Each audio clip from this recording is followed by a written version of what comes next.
জমিতে হাল করছেন, আচমকায় বৃষ্টি নামলো, কিংবা চড়া রোদের পর বিকেলের দিকে জল দিচ্ছেন, তখনই শুরু হয়ে গেল মুষলধারে বৃষ্টি।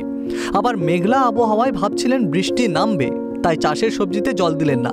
এদিকে আকাশ আপনাকে ফাঁকি দিয়ে চলে গেল, বৃষ্টি আর হলো না। এমন প্রকৃতির খামখেয়ালিপনার সম্মুখীন হন কৃষকরা। এবার প্রকৃতির হাল হকিকত জানতে পারবেন নিমেষেই। কৃষকদের সহযোগিতায় ভারতীয় বিজ্ঞানীর তৈরি অভিনব যন্ত্র বলে দেবে মরশুম কেমন থাকবে। প্রকৃতির আগাম বার্তা জানতে পারবেন কৃষকরা।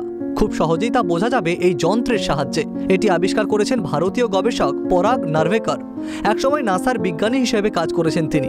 যে সেন্সর যন্ত্রটি বাজার মূল্য প্রায় 1.5 লক্ষ টাকা, তা মিলবে মাত্র 10,000 টাকায়। अगर आप यूनाइटेड स्टेट्स की बात करो या यूरोपियन कंट्रीज़ की, तो वहाँ पर हर किस्म के सेंसर्स सब कुछ अवेलेबल है। तो कैसा रहता है कि actually under the global climate scenarios, global climate change, तो इसका इम्पैक्ट डायरेक्टली क्रॉप पर रहता है। तो अगर इंडिया में देखा जाए तो how we are going to use this technology for improving the crop production. तो अगर वो उसके लिए सबसे ज़रूरी है कि you have to adapt the affordable technology. तो एफोर्डेबल टेक्नोलॉजी हमारे इंडिया में नहीं थी। तो मुझे लगा कि अभी इतना मैंने एक्सपीरियंस डेवलप किया है नासा में, so I should do something for the country. और हमारा कंट्री का बैकबोन है कि actually it is depends upon the agriculture, तो फार्मर्स के लिए।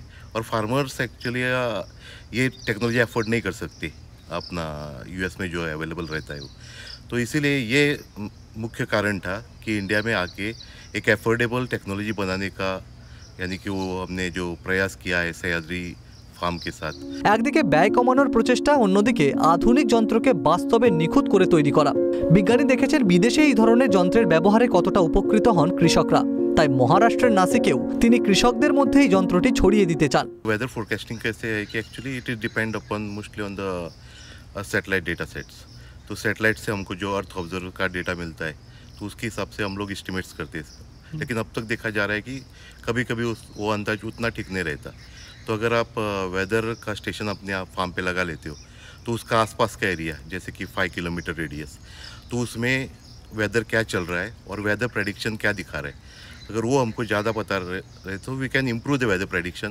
শুধু আবহাওয়া নয়, চাষের জন্য কোন সময়টা গুরুত্বপূর্ণ সেই ধরনের বার্তাও বহন করতে সক্ষম এই অত্যাধুনিক যন্ত্রটি। এর ফলে কোন চাষে কতটা সার প্রয়োগ করা যাবে সেই আভাস অনুযায়ী জমিতে হাত লাগাতে পারবেন কৃষকরা। সঠিক সিদ্ধান্ত নিতে অনেকটাই সাহায্য করবে এই যন্ত্র। वेदर स्टेशन से हमको ये फ़ायदा होता है कि बारिश कब आना वाला है, कब नहीं, कितना % बारिश होता है, क्या होता है। फसल के लिए उसका जो भी यूज़ होता है, तो उसके एडवांसली मालूमात जो मिलता है, उस वजह से हम लोग वो हिसाब से स्प्रेइंग करना, ड्रिप देना है नहीं देना, बारिश का कितना % बारिश आता है, उसलिए क्या फसल में क्या दवाई स्प्रे करना है, ये हर चीज़ हमको उसका अवेलेबल ही पहला होता है।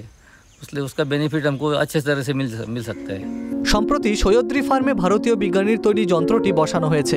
এখানকার চিফ ম্যানেজিং ডিরেক্টর বিলাস সিন্ধে জানিয়েছেন, এই ধরনের একটি যন্ত্রের ভীষণই প্রয়োজন ছিল। আগে যে ধরনের সেন্সর ছিল সেগুলি সাধারণত গ্রামের কোনো একটি স্থানে রাখা হতো। এবার নতুন যন্ত্রটি কৃষি জমিতে রাখা যাবে। वर्ल्ड क्लास स्टैंडर्ड से जो भी ग्लोबल आज स्टैंडर्ड वेदर स्टेशन का, उसी स्टैंडर्ड से वो अवेलेबल है। तो हमारे लिए आई थिंक ये सबसे बड़ी उपलब्धि है।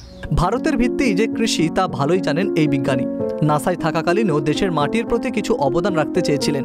সেই ভাবনা থেকে ব্যয় সাপেক্ষ যন্ত্রকে কিভাবে স্বল্প মূল্যে কৃষি জমিতে আনা যায় তার বাস্তব রূপ দিলেন ভারতীয় বিজ্ঞানী। Bureau report, Calcutta television network.